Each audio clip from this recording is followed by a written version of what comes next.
শতাব্দী প্রাচীন বটবৃক্ষ, প্রখর রৌদ্রের এক ফোঁটা বৃষ্টির জল, খোলা আকাশের আলো আর মাটির গোপন উষ্ণতায় অঙ্কুরিত।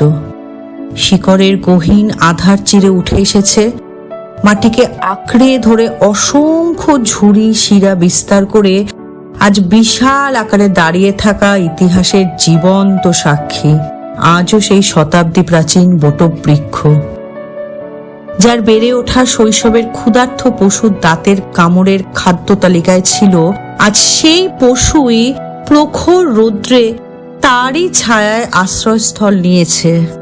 সবই স্মৃতি।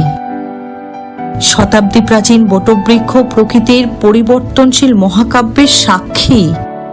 ঋতুর কালে কখনো ভঙ্গুর, কখনো বা প্রাণোজ্জ্বল অদম্য শক্তিতে দাঁড়িয়ে থাকে নগরের নীরব প্রহরী হয়ে।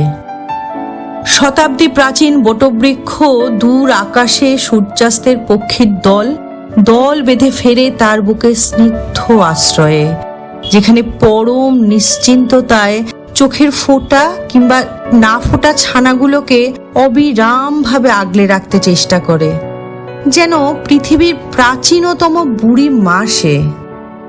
কখনো উন্মত্ত ঝড় বৃষ্টির উচ্ছৃঙ্খলতায় ক্ষত করে বটবৃক্ষকে ছিন্ন বিচ্ছিন্ন হয় তার অস্তিত্বের বলিষ্ঠ ডালপালা, তবুও প্রলয়ের বিদারণে নত হতে হয় না, বরং আরও অনমনীয় সংকল্পে নিজের শেষ শক্তিতে আগলে রাখে তারই ডানায় গড়া প্রতিটি ক্ষুদ্রতম পক্ষীর আশ্রয়কে।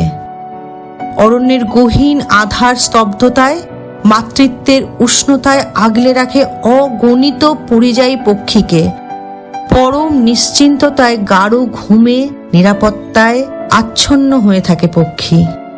শতাব্দী প্রাচীন বটবৃক্ষের গুড়িতে মাথা নত করে মানুষের বিশ্বাস এক মন্দির, যার শিকড়ের ফাঁকে আজও মানুষ মানতে বিশ্বাস রাখে সিঁদুর আর ধূপের মিলনে কখনো যেন বটবৃক্ষের পাতা মৃদু হাওয়ার কাঁপনে আরতি করে ওঠে। তার বেঁচে থাকার তাগিদ আরো শক্তি যোগায়, তাই যুগের পর যুগ আমৃত্যু থেকে যায় শতাব্দী প্রাচীন বটবৃক্ষে।